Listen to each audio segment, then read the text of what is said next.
Welcome back to Two Beats One Drum. I'm your host, Aaron Williams. Jay is out this week. He is traveling back from Florida, and his plane got delayed. He wished he was here. He would be normally be here, but extenuating circumstances don't allow for him to be here today. But he is here in spirit, that's for sure. We miss our big homie, that's for sure. It's been a while, man. It's been 2 weeks since we've done our last show. I've been working on some other stuff outside of the podcast, but I'm ready to rock and roll, man. There's been a lot of stuff that's happened over these last 2 weeks. College football, mishaps with Michigan, of course. God, I hate that school. Some good NFL games. 9-1 over the last 2 weeks after going 0-5. I knew it. I had it coming, man. I knew I had a good week coming, a good stretch coming, and boy, did we. 9-1 over 2 weeks. I feel good about that. Now, I'm not so sure about this week coming up because there's some tough games to pick, and I have no confidence in my picks this week, but we're going to hope for a above 500 week so we can keep pace with Jay LaSoul because he's still winning by a game, and we got to beat him, man. That's the only thing I got to do is beat Jay. Let's get it rolling, Brad. What we got first? All right, awesome, man. Yeah, we're gonna dive into some college football talk to kick things off here. Mm-hmm. The college football playoff rankings were released recently, and I'm gonna pull that up now. So I want to know, based on this list, do you agree with this? And if not, who would you have in your top four? Honestly, I hate to say this. My Buckeyes, I keep waiting for them to put a complete. They put one complete game together all season. I felt like one complete game, maybe two at most. They have yet to put a complete game together. So to me, if I was to pick who the best number one team is right now, it would be Georgia. Georgia's on a 26 game winning streak. Um, and I believe I'm a firm believer in your past, no, being your reputation taking precedence in some instances. They're the defending two-time national championship. They might win a third for all we know this year. We don't know. We're still waiting to see. The jury's still out on Georgia. But as far as I can see, the eye test just tells me that they're the best team in the country. They had a good win this past weekend. They got some other tough games coming up. So we'll find out about them. Uh, I would actually have Michigan ranked. Actually, now we're not going to disrespect Ohio State. Michigan has played absolutely nobody. Absolutely nobody. Now they get their first stiff test, hopefully a stiff test in Penn State this week in Happy Valley. We'll find out about Michigan this weekend. I would still have Ohio State at number 2. I'd have Michigan number 3. Florida State number 4. They look like a solid team. And then we'll go ahead and put Washington and Oregon 5 and 6. I think the order. The only difference I would have is I'd switch Georgia and Ohio State. As far as the top 8 teams, I mean, those are those top teams those are the teams that are going to be competing for the college football playoff. Texas, they got the win over Alabama, so that gives them the ace in the hole. They've been looking a little iffy these last couple of weeks, but a lot of teams are going to look iffy. I mean, you got a lot of film out, you got injuries to deal with, and it gets tougher this time of year in November. So, I like the top 8. Like I said, the only team I would change, the only 2 teams I would change is Georgia, move them to number 1. I think they've set a precedence being the 2-time defending national championship. So it's kind of hard for me to sit here and say they are not the number 1 team. Any other time in college football history, they would be number 1. For them not to be number 1 right now, I think is kind of disrespectful to them. But I mean, all things being considered equal, the committee obviously values, what have you your strength of schedule, who you've beaten, and that's going to be the overall determining factor for who gets these top 4 seeds. And Ohio State, they have the 2 best wins of those 8 teams in the country. They beat 2. Well, the Notre Dame win is kind of looking a little iffy now since they're kind of falling on hard times. But at the time, no, we went into South Bend and beat Notre Dame, who was a top 10 team at the time. So it's kind of hard to argue, with Ohio State's resume. It hasn't always looked good, hasn't always been pretty, but we keep winning. And that's one thing I could take solace in is it looks different. One thing I heard during the course of our 2 weeks off was Joel Klatt. He's on Colin Cowherd. I like watching Colin Cowherd every day, pretty much. And Joel Klatt, threw out the idea that maybe this is the way Ohio State needs to play in order to win a national championship. Maybe this is just the way it has to be for us. No, we were the high-flying offense these last 4 or 5 years under C.J. Stroud. We'll get C.J. Stroud later. Justin Fields, J.T. Barrett, Dwayne Haskins, Braxton Miller going further back. You want to go further back? Terrell Pryor.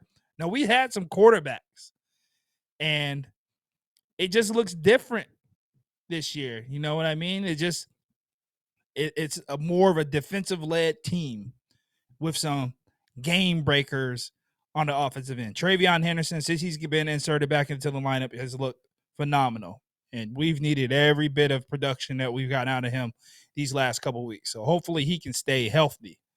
That's the key. He's got to stay healthy. And when push comes to shove, you throw the ball to the best receiver in the country, and Marvin Harrison. I mean, that's always the best solution when times get hard for Ohio State, if you ask me. Get him the ball. Get him the ball more often. We're going to need to get him the ball when we play Michigan. That's the barometer. That's the measuring stick for us is Michigan. So keep winning these games. If it looks ugly, hey, it looks ugly. Defense has to show up. That's the main key for us. Defense has to show up. We have to be tougher in the trenches. And they've held their own. Now, that last game against Rutgers kind of worried me a little bit. No, they kind of pushed us around. No, their running back ran for 150. No, hopefully they improve upon that. But I like what I see. It's just I hate how it is. You know what I mean? Because I remember those times back in the day when we didn't have the high-flying offense and we were just riding our defense back in the Jim Tressel days, and it was stressful. It was stressful watching those Ohio State games back then. We haven't had the stress like that these last 4 or 5 years. Now it feels a lot stressful because McCord is a good quarterback. He's just not at the level of those quarterbacks that we have had those last 4 or 5 years in Stroud, Fields, Haskins, J.T. Barrett. It feels a little bit different. But I will say this. Everybody keeps putting J.J. McCarthy as a top draft pick. And if you go look at J.J. McCarthy's stats and Kyle McCord's stats, they're neck and neck. Now, if you're going to sit here and tell me Kyle McCord is an NFL quarterback right now, then I'd be hard-pressed to believe you on that. J.J. McCarthy isn't playing too much better than McCord. Passing percentage might be a little bit better, but who have they played? So we're going to find out about them. We'll find out about J.J. McCarthy in Michigan, but enough of college football, man. That's my top 8. I would just move Michigan, or not Michigan. I'd move Georgia, Ohio State, switch them around, and I'd be satisfied. What we have next, Brad? Yeah, fantastic. Before we move on from college football, I was just wondering if you did have any thoughts from the weekend's results. We had, Washington over USC, Bama over LSU, Oregon State continuing to put the hurt on Colorado, who's on the slide the last few games. Yeah. What are your thoughts? Colorado. They need to get some help. I mean, it's year one. I had them slated at winning 8 games. It's not going to happen this year. If they get to bowl eligible, that would be a win for them. So it's going to take time for Dion in Colorado. Now the USC Washington game, very good game, very entertaining game. Everybody knew it was going to be a shootout because USC has absolutely no defense. I was surprised Washington didn't put up more of a fight on the defensive end themselves. I thought they were a little bit better than that, but Washington looks good on offense. They can be beat though. I think they can be beaten. That's for sure. But that was a good game. LSU Alabama. It sucked that those games were on at the same time. I was literally switching back and forth between those two games. It was hard to choose which game to watch. I think I was tuned in a little bit more to the Washington USC game because love watching Caleb Williams, Michael Penix balled out himself. Just suck. USC ain't got no defense, man. They let Alex Grinch go. It was time. Like I've never seen players. Actually, I have. Let me finish my statement. I've never seen players out of position as much as I've seen them this year. They are out of their defense is out of position all the time. And the last time I saw that was actually Ohio State a couple years ago. They were out of position a lot until they got Jim Knowles. Now he's fixed that defense, and now they're a top 5 defense in the country, probably the best defense in the country.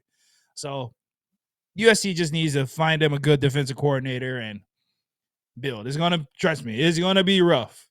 It was rough these last couple of years not having a good defense. And it's honestly kept us out of winning the national championship. So we know the feeling, Caleb. That's for sure. We know the feeling. Yeah, I saw USC let go of their defensive coordinator after that game. He would have been gone a lot sooner than that if it was me. I'm dead serious. He would have been gone a lot sooner than that. Let me get to Jay's squad. I know he's not here to defend himself about the performance his Tigers put on against Alabama. Alabama got their revenge. I mean, I'm not surprised. I mean, Jaden Daniels. I think it's Jaden Daniels. He had a good game until he got hurt. He got nicked up a couple times, and I think that kind of took the wind out of their sails. In that game, it would help LSU if you guys had some kind of defense and could stop Milroe from running all over you guys. Like, I can't believe you guys let him. That's literally all he does is throw the deep pass or he runs the ball. That's it. It reminds me of that Alabama team back in 14 and 15 when they played us and they had I think it's PJ Daniels. I can't remember the name of their quarterback back then. But all he could do was run and throw deep. And they ended up getting beat. I'm not too high on this Alabama team. So, yeah, tough loss for LSU. They'll bounce back. I mean, they're out of the playoffs. That's for sure. Nobody's thinking about LSU getting into the playoffs this year. But they're going to be all right. It's just a rough year for them, honestly. I think is that it for college football, Brad? Yeah, for sure. Let's go ahead and move right on to NFL talk. And as you had alluded to at the top of the show here, you and Jay absolutely going on a tear in your picks over the last 2 weeks. Rather exceptional. Yeah, you had the edge in the last 2 weeks for sure. I'm going to bring up the scoreboard. Here it is, folks. Look at that. Look at that. We went from 0-5 to 9-1 over the last 3.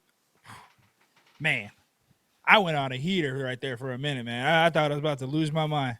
The only reason why I'm not 10 in those because Kansas City wet the bed against Denver in week 8, but they had my back in this week. I went right back and picked them again because I knew they was going to bounce back with a win, cover their spread. Jay holding strong. He's got the 1.1 game advantage over me, but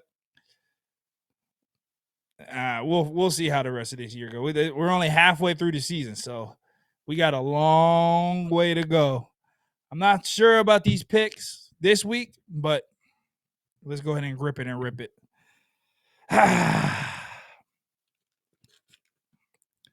for my first pick, you think the San Francisco 49ers, coming off of a 3-game losing streak, is going to come back off of a bye week and lose to the Jacksonville Jaguars? They could be playing. I know they're playing in Jacksonville. They could be playing on Pluto for all I care. It don't matter. The 49ers are not coming out here after acquiring Chase Young. They're probably going to be healthy. They're not going to lose this game. By no stretch of the imagination are they going to lose this game. I'm going to roll with the 49ers in this game. Easy. That's the easiest pick of the week. And second easiest. The Dallas Cowboys over the Giants, who's a 16-point favorite, is the easiest. So we didn't even go that route. We didn't want to pick that game. Anyway, we got the Lions over the Chargers. I like the Lions, man. The Lions have been looking good. I'm just not sure about the Chargers. They lost another receiver. They're going to be relying on a rookie and Keenan Allen pretty much to carry the load on offense. And yeah, I'm not so sure about the Chargers at this point. We'll see what they do. I like the Lions though. Division leaders in the North, very good. Coming off a bye week, they're going to be ready to play that game. They're a 2.5-point favorite. Give me the 2. They're easily going to cover that. Now I'm going to take my Colts over the Patriots, who are playing in Frankfurt, Germany. That was like an English accent. Sorry. They're a 1.5-point favorite. I don't know what anybody is seeing from the Patriots to believe that the Patriots are going to do anything. The Colts, Steve Steichen, our head coach for the Colts. He's got this team playing good, man. It's very impressive to not have your franchise quarterback out there and still competing, winning games. Pretty much competing for the. I'm not sure if they're going to compete for the division, but maybe they sneak into the wild card or something. I don't know. Hopefully we don't. I just want them to stop winning games so we can get a higher first round draft pick. Anyway, the game of the week for me easily is the Browns and Ravens. The Browns are a 6-point underdog on the road, I might add. But I still like the Browns defense. Now, the Ravens are coming off of a dismantling of the Seattle Seahawks. Thank God I didn't pick that game because I had no clue who was going to win that game. But I wasn't surprised by the outcome. With that said, Ravens pull back a little bit this week, playing a top-ranked defense in the Browns. They're legit on defense. Deshaun Watson looked good. We'll see what he does against a good defense himself. I mean, it's going to be a defensive game. I just feel like 6 points is a little bit too much. So we're going to hold on to the Browns being able to cover those 6 points. I think they can cover the 6, but we'll see. I wouldn't be surprised if Baltimore blew them out because Baltimore is the best team in the NFL, if you ask me. But yeah. And my last pick, Packers are at Steelers. Have you guys seen Jordan Love? Has anybody seen Jordan Love this year? Yeah, I have no faith in Jordan Love going up against J.J. Watt. No, excuse me, not J.J. That's his brother, T.J. Watt, and that Steelers defense. That's probably not going to go well for him. So give me the Steelers to cover the home 3-point spread that they're getting. I think Kenny Pickett can give you 3 points at home. That's my picks. Jay's gonna get his picks in to me sometime. I don't know when he's gonna give me his picks, but we'll have his picks updated later. See what he comes up with. Then may the best man win for this week. I mean, I got a game. I got a game to catch up. So we'll see. I'm not too sure about these picks this week, but hopefully we can sneak out a nice 4-1 record and feel good about our last 3 weeks because we've been on a monster heater these last 2. I think that's it for our picks. That's our 5-star picks. Thank you for thank you for watching. I forgot to announce the 5-star picks, man. crazy to me. Well, coming up next, I'm going to contrast a couple performances here. And I Yes. want to get your thoughts afterwards. So, two teams had a couple of great wins over the weekend. So the Texans beat the Buccaneers 39-37 with C.J. Stroud going 30 for 42, Oof. 470 yards passing, and 5 touchdowns. Oof. Massive stats in the way to that victory. Contrasting that with the Vikings picking up a huge win over the Atlanta Falcons. Dobbs being the architect of that performance, going 20 for 30 passing, 158 yards, and 2 touchdowns, as well as a rushing touchdown to top it off. So I want to Mhm. know the QBs on both of those teams. Who do you think had the bigger performance in this big week? It's hard not to say CJ Stroud had the most impressive performance of the week. But when a guy gets traded the week of the game, what he got traded on a Tuesday, and then he's inserted into the game on a Sunday, not having taken a single practice rep with the team, doesn't know anybody's names, doesn't know any of the plays. He was working on his cadence on the sideline during the game with the offensive line.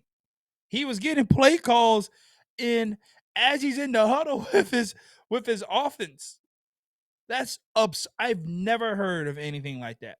If you ask me what's the most impressive, that would be the most impressive. Like you, it, it, I've never heard of anybody coming in off the street.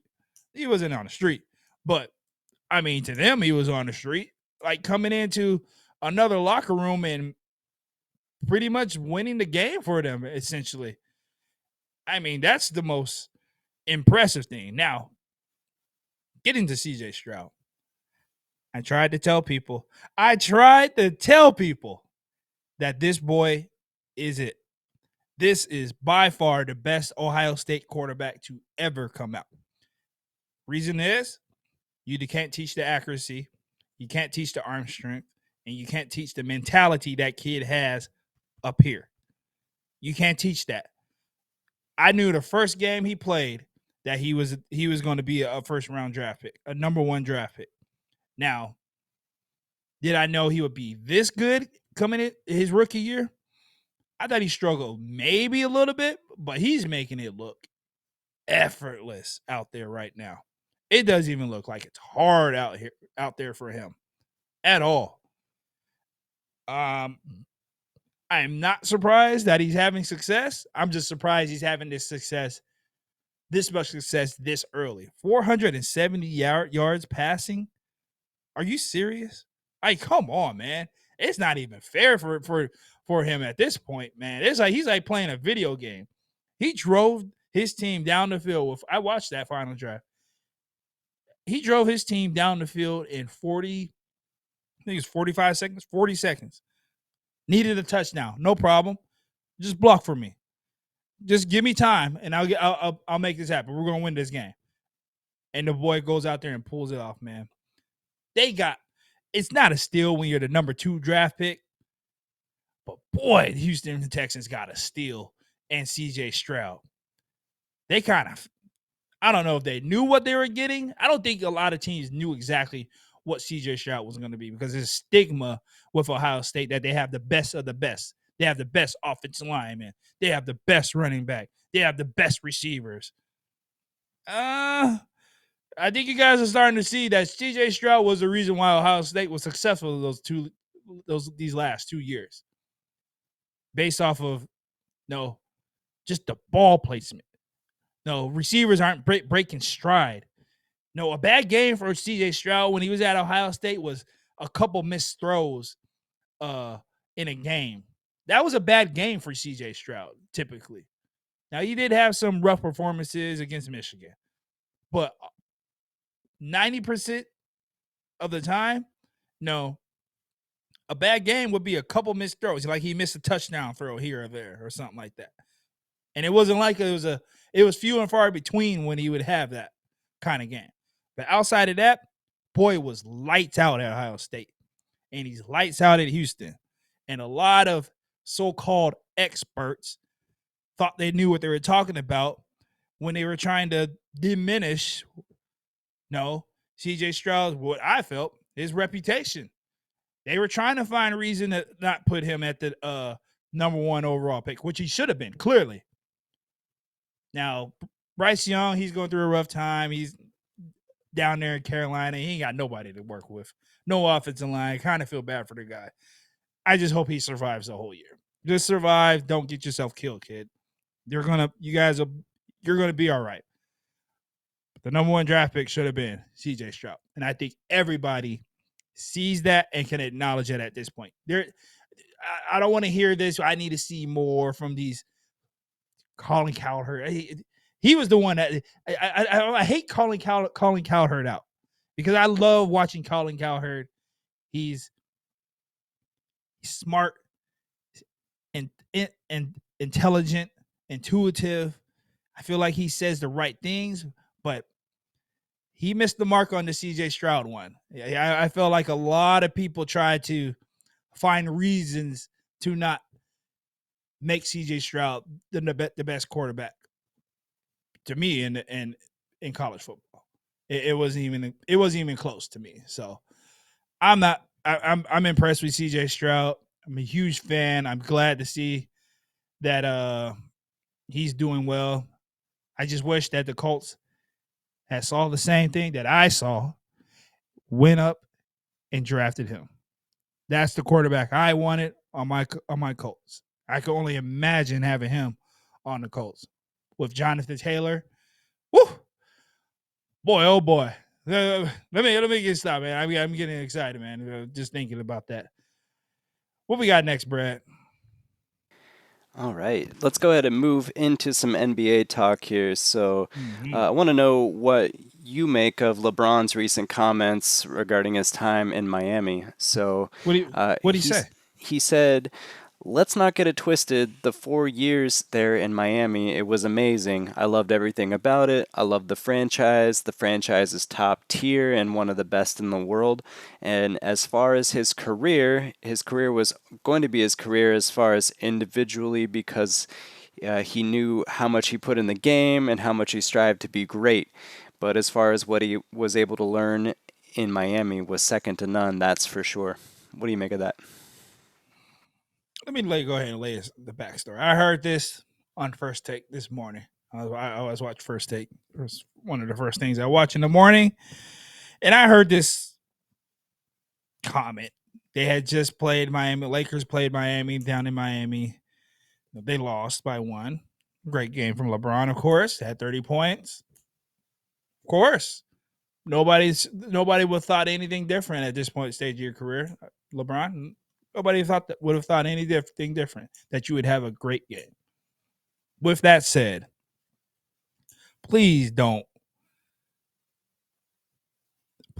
play the role of I would be this regardless of where I went. Yes, we know that you were going to be great no matter what. But to sit here and think that you would be the same player you are today without having the Miami experience, pretty much saying that had I not gone to Miami, I would still be the same player. I beg to differ, bro. There's a lot of people saw that you didn't have that killer instinct. No, the will to push no matter what. You were scared to go to that free throw line. You were scared to take that last shot. You was always looking for the best pass. No, people wanted you to take the last shot. And we could see that you wasn't the guy in those moments. It took an all-star game where Kobe and Melo and D Wade yelled at you for not taking a shot. When the clock's winding down, when the game's on the line. In an all-star game, it took D Wade coming up to you and say, "Hey, you know what?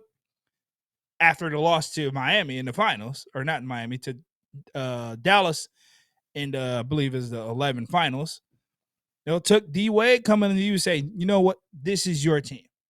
because he knew you were not playing up to the potential that you could play at. He saw it. We all saw the greatness in you, no, without question. But to sit here and suggest that you would still be the same player, I don't think so. There's plenty of great players throughout the NBA history that were great individual talents, but didn't have the next level. Charles Barkley, Karl Malone, Pat Ewing. Those are just the three off the top of my head. There's plenty more out there that were great players, but didn't have the next level. It took some time for you to get to that next level. Jordan had it when he came in. No matter what, you couldn't tell him anything different about who the best player was. He knew he was the best player. Kobe, we saw what he was doing. He thought he was the best player at 17, 18 years old. No, there was no debate on who the best player in his mind was. So let's not try to fool everybody into thinking that you would just be this. We understand the level of greatness. You would still be the all-time scorer. You would still be, in year 21 at 38. We'll give you credit for that. Like, nobody's debating the level of greatness, but to suggest that you would still be the same person had you not experienced that, that's you're doing yourself a disservice. Own it. There's nothing wrong with it. That's the thing. Like, you make it seem like we're denigrating you or something like that. We're not trying to hate on you, man. We're giving you the appreciation. We see what it took. It wasn't we everybody knew you wasn't going to be able to do it in Cleveland. That's the thing. We knew you wasn't going to do it in Cleveland. We knew that. So to go to Miami and do it down there, go to 4 straight NBA finals down there, I mean, your career would be looked at totally different had you not have done that. If you had went to New York, it wouldn't have worked out that way. You would have went to Boston, you wouldn't have gone to Boston, but it would have looked a lot different. So just appreciate it, man. Accept it. Nobody's taking anything away from your greatness, man. You're still number 2, in my eyes, the number 2 greatest player of all time. Potentially number 1 in some people's eyes. So that's that, man. That's all I got to say about that. What we got next, Brett? So James Harden, now a Clipper. Interested to know, is the James Harden saga over for good? If you ask me, going to rear its head again in the future. Hey, man, listen. When people show you who they are, believe them. Believe them. Because they're not going to change. James Harden is not going to change. And the sign that makes you feel like he's not going to change is when he called himself a system. What? You're the system? You're the key to winning these championships, bro? To get into to winning a championship, to a team being successful? You're the key, huh? Where's you being the system gotten you? What, MVP? Probably could have had another couple of scoring titles, assist leader last year. We saw you in game 6 and 7 last year, bro. We saw it. We all saw it. The whole world saw it. You were nowhere to be found in those games. Nowhere to be found. Telling me a system? The system led you to not take shots in those 2 games, to not put out maximum effort in those 2 games? The system? That's what you're going to use? The system is the reason why you underperformed last year? The system is the reason why you underperformed in previous playoff games? The system? The system is the reason why you've requested out of 3 teams in the last 3 years? The system? Or is it you? See, the thing about James Harden is he doesn't want to own up to the fact that he's potentially the problem. That's the problem. He can't accept the fact that he's been his own issue throughout this whole career with him. Now, when you say stuff like, I'm not a system, I'm the system. I'm a system. When you say stuff like that, you come across as somebody who just doesn't get it, I guess. Great player, but you just don't get what it takes to win. Other players do. Kawhi gets it. Kawhi probably knows how it works. Russ, to a lesser extent, knows how it works. So if you ask me if this saga with James Harden is over, absolutely not.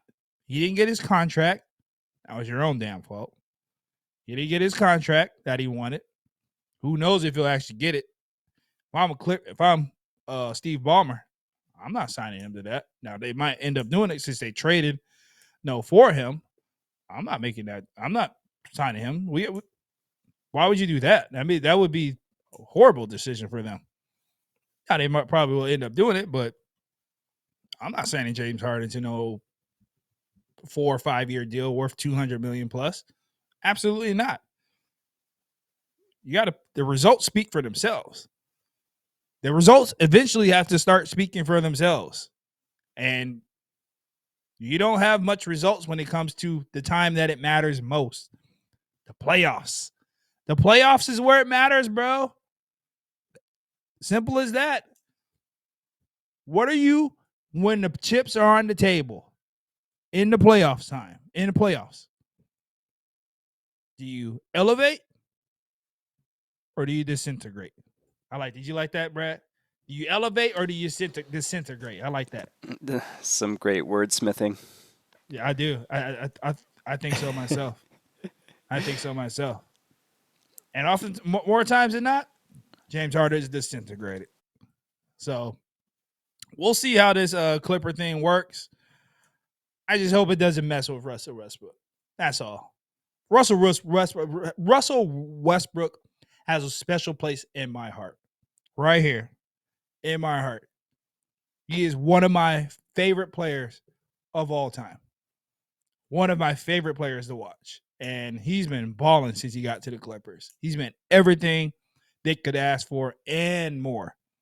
I just hope it doesn't mess up what he's been doing because he has been a godsend for the Clippers. And they were playing well before they got James Harden.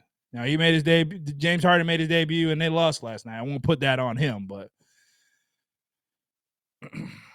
hopefully Ty Lue can figure it out. That's all I'm going to say about that. All right, Brett. Okay, onward to our last topic of the evening here. So, UFC 295 coming up, Madison Square Garden, Saturday night. Yes. And we're going to take a stroll through the card here, starting with the main event. Yuri Prohaska, Alex Pereira battle it out for the vacant light heavyweight title. Who you got in this fight? I absolutely have to watch this fight, bro. This is stylistically. I said this a couple shows ago. If you don't believe me, go check out our previous episodes. I've mentioned this matchup a long time ago. This is a light heavyweight championship fight right here. Yuri has a will unlike I've ever seen in MMA. And his fight against Grover Teixeira is the reason why I am a huge fan of Yuri Prohaska. The amount of submission attempts that he got out of, and then to ultimately submit Grover, who is a jiu-jitsu practitioner at the highest level, was the most impressive thing I saw whenever year he won that title. This fight right here, though, against Alex Pereira is interesting because Alex isn't going to go to the ground. It's going to be a stand-up fight. Yuri has a very awkward fighting style. And Alex Pereira, if you don't know, Alex Pereira is a master at striking. I think it's Glory. Was it Glory or K1? Brad, I can't remember. It is one of the kickboxing Yeah, leagues. Glory Kickboxing, if I remember Yeah, correctly, and he just got inducted in their Hall of Fame recently. yeah, I saw that. Congratulations, Alex Pereira. Um, but yeah, uh, multiple time belt winner in Glory Kickboxing. Um, he has been dominant since he came into the UFC. And for him to be in this position to fight for the undisputed light heavyweight championship, I think it's impressive. You got to give it to the guy. It's impressive to already be at this point and fight somebody who's equal, his equal. No, physically and I'm not going to say skillfully, but Yuri has some sneaky skill, man. I mean, he just does. Brad, what do you think? Well, give me what you think about this matchup. Yo, I think everything you said is spot on. I struggle to even pick one of these guys. I think It's they're so hard to so pick. well matched, and I think Yeah. we're all in for a treat as MMA fans. Hopefully, this fight goes 5 rounds, man. I just want a 5 round war because Yuri was the champion before, and he's a champion until for me. He's a champion until proven otherwise. But Yeah, Alex could absolutely. easily win this championship. I think both absolute, predators in the game and Yes. former champs, and it's too close to call, really. If I had to pick, Yuri's coming off of quote unquote one of the worst shoulder injuries in UFC history, and that for me maybe a little question mark in his fitness coming back, but I doubt he would be here unless he was ready to go. I agree with you 100%. It was a pretty bad shoulder injury, and he's right back where he should be, and we'll find out if he's up to the task. I don't believe he would be competing if he didn't feel like he was capable of winning this fight. Honestly, I don't. I honestly feel that way. So I'm gonna take Pereira. Who are you picking? you're gonna take. It's hard. Gun to the head, I would say Yuri. I just man, he just has that eye of a tiger, man. He just does. But I wouldn't be surprised if Alex head kicks this guy or something. You know what I Yeah, mean? dude. I mean, he's so skilled at striking, dude. But Yuri's a big dude. He's a big guy. So is Pereira. So and Pereira's also not cutting that down anymore. So he's gonna be fighting at max potential. Yeah, And totally. I just hope like you said, whoever wins the belt, Aaron, that they have a proper reign at 205. Light heavyweight has been missing a proper champion since since Jones John stepped Jones, away. yeah.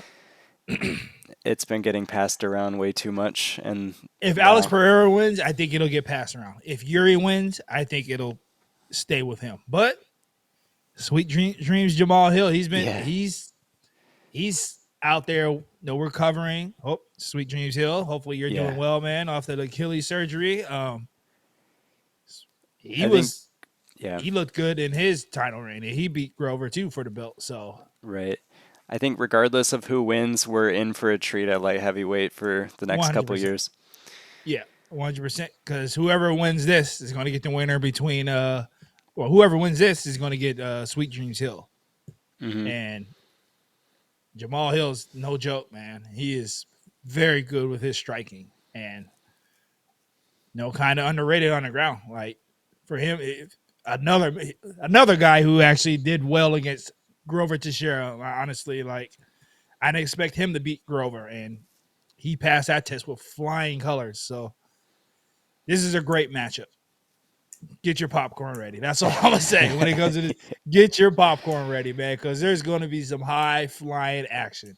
Yeah, in this fight. for sure. High And flying. sure to be some fireworks in the co-main event here. So Yes. this was the replacement after Jones and Stipe. Let me ask you this Miocic fell question. through. So Yeah. interim heavyweight title, Sergey Pavlovich, Tom Aspinall. What are your thoughts? Yeah. I like the matchup. I'm not sure how old Pavlovich is. I know Tom Aspinall might be on the younger side. I tend to lean Aspinall. Uh, he looks like he's it.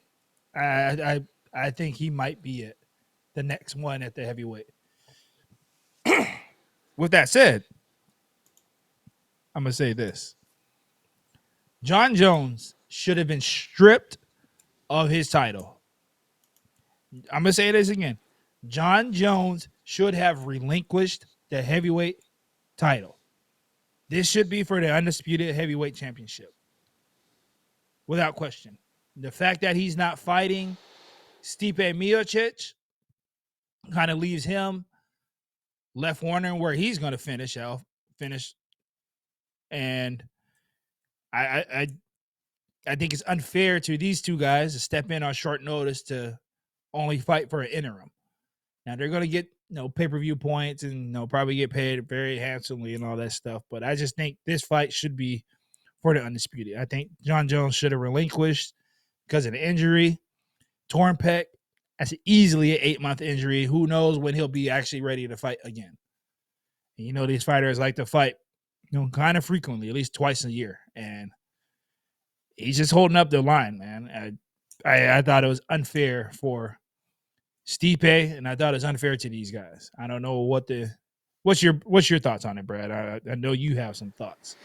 Yeah, I could definitely see the case for that. I think the interim title, it also makes sense just in the context of like, I think it's pretty recent that champions have just been stripped outright. Like we're seeing this in Yes, recent history in the light heavyweight division.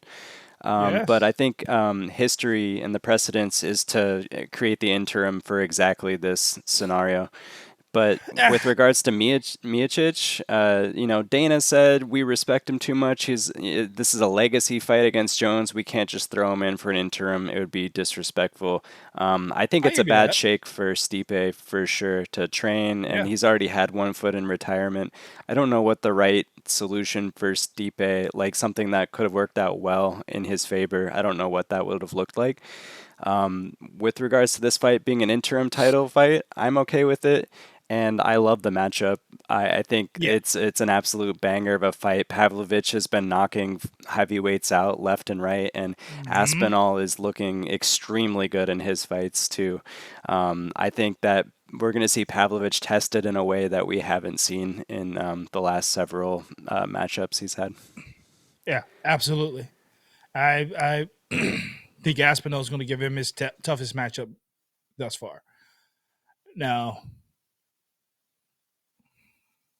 Or another first I round understand. knockout for Pavlovich. Who Yeah, I knows, don't. I dude? don't see that. He's I don't got see that. thunder in those hands. Yeah, he do, but I think he can be had. As I'm gonna put it that way. I think the young cat is gonna show him a few things.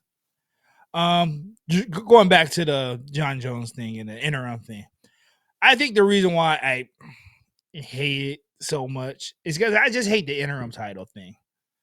It doesn't really say. It doesn't tell you who the real champion is. It's a BMF belt essentially. We saw how Justin Gaethje reacted when he got the interim, and then eventually had to fight Khabib. He threw the belt off because it wasn't the real belt. And if I was a fighter, I'm not, thank God. If I was a fighter and I got an interim championship, I would do the same thing. It's not the real thing. It's not the undisputed. The undisputed is the real champion. That's just that's just my opinion. I understand the precedents that they set, and just recently, fighters have been relinquishing their belt, but I feel like honestly, that should be what most fighters do. No, if an injury, I mean, injuries happen. It's unfortunate. Unfortunate things happen all the time. But in the fairness of the division and the sport, I feel like fighters, if it's an long lingering injury or long recovery injury, should have relinquished their belt. Yuri did it. Sweet Dreams Hill did it. They didn't want to hold up the division out of respect, and I respect that. Let the next guy come in. Hey, let the next guy come in, win the belt. When it's your time to compete again, if you got the opportunity to get it back.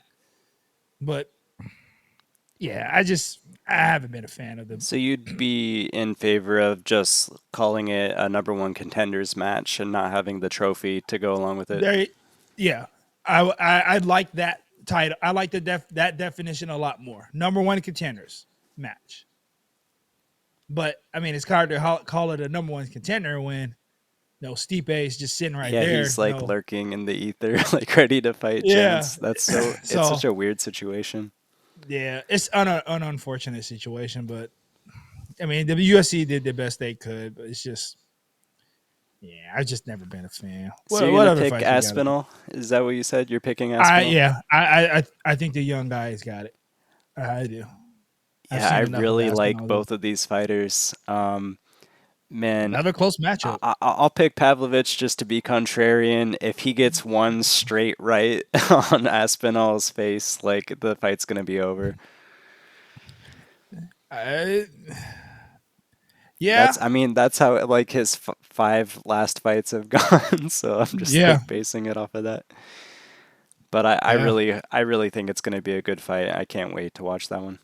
Let's see. I'm pulling up the odds right now because I want to see who's a favorite. Okay, so they have Tom Aspinall as a minus 118 favorite, or no, Pavlovich is a minus 102. And then Tom Aspinall is a minus 118. So it's pretty much a pick. It's a pick 'em between those two. Yep. And then Yuri's a plus 100. And Alex Pereira's a minus 120. So another pick. Bro, these are 2 equal matches, man. You will never see a main event, 2 main events as equal as these 2, ever. I've never seen 2 lines that close. That's impressive. Yeah, I think we're in for a treat. Who else is left on this card? So here's the last 3 to round out the main card. A bit underwhelming, I would say, given the main and co-main. But what are your thoughts? The Matt Frivola versus Benoit Saint Denis. That's going to be a good fight. Diego Lopez versus Pat Sabatini. If you're into jiu-jitsu and ground game, buckle up. That is going to be nothing but a jiu-jitsu match. That is going to be a great matchup right there. I'm probably going to be tuning into this card. Best believe that.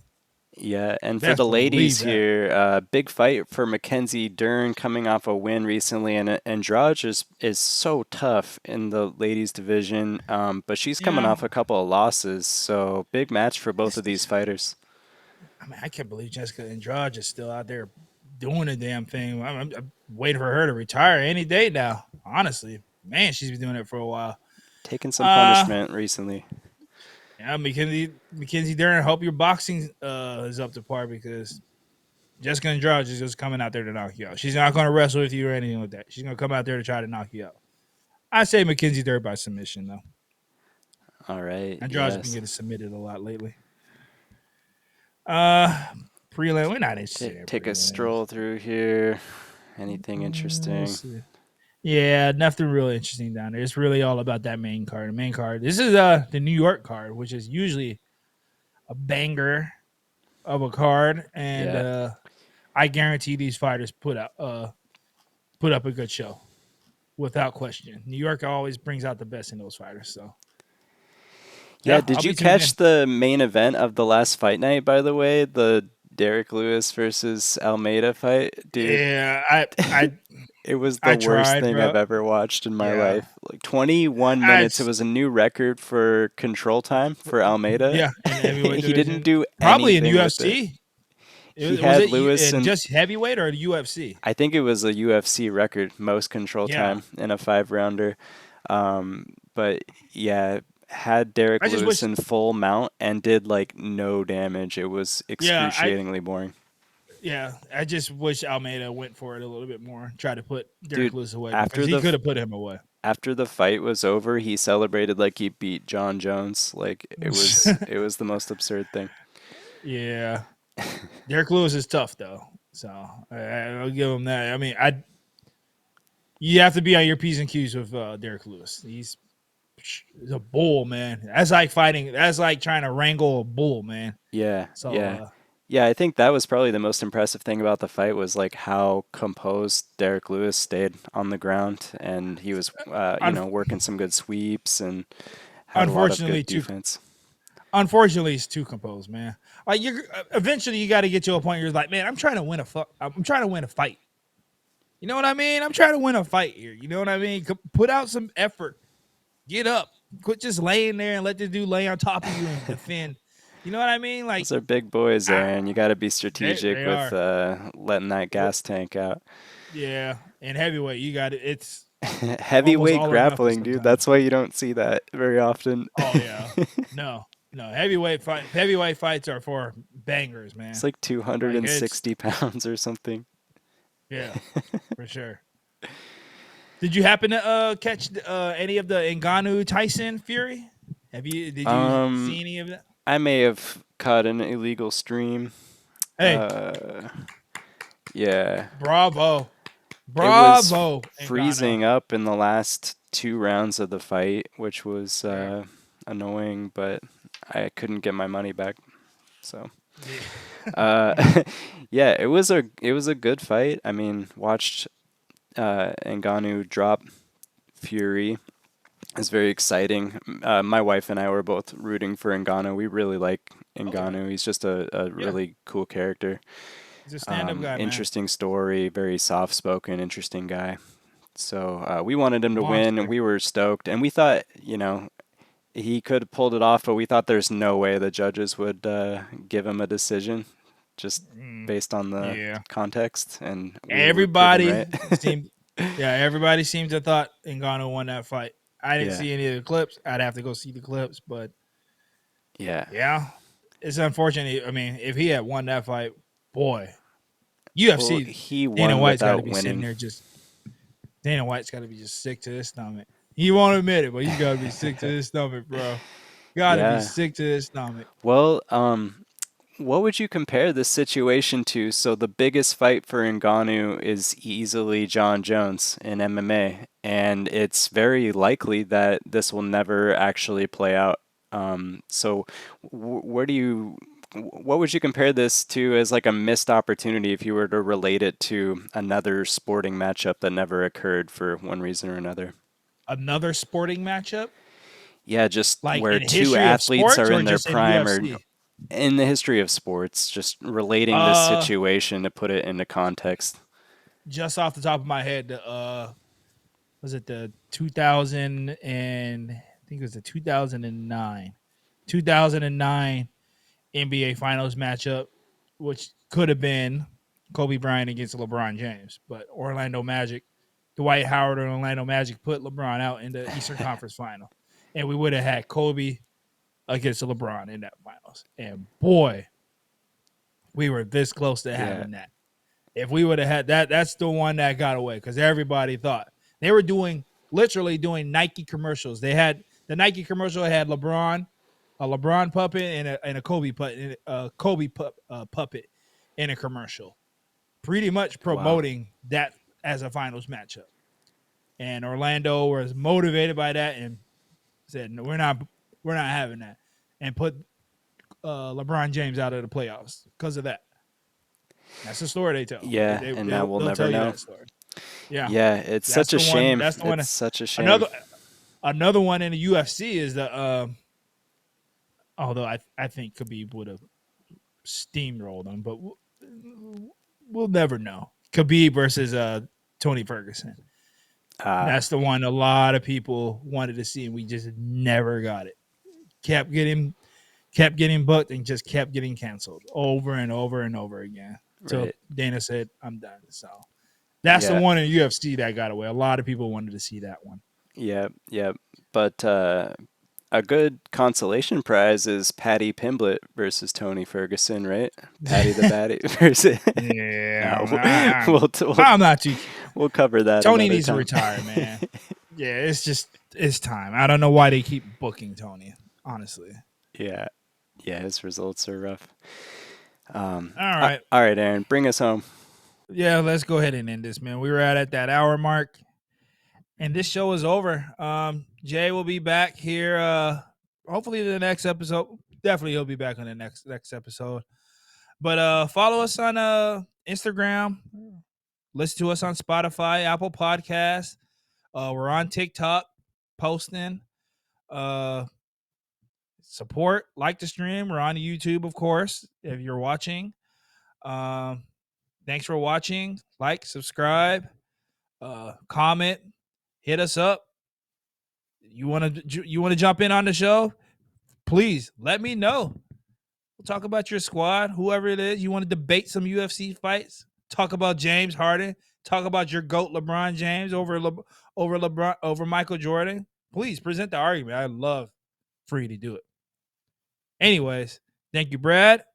See you guys next week. Episode 20 in the books. Peace.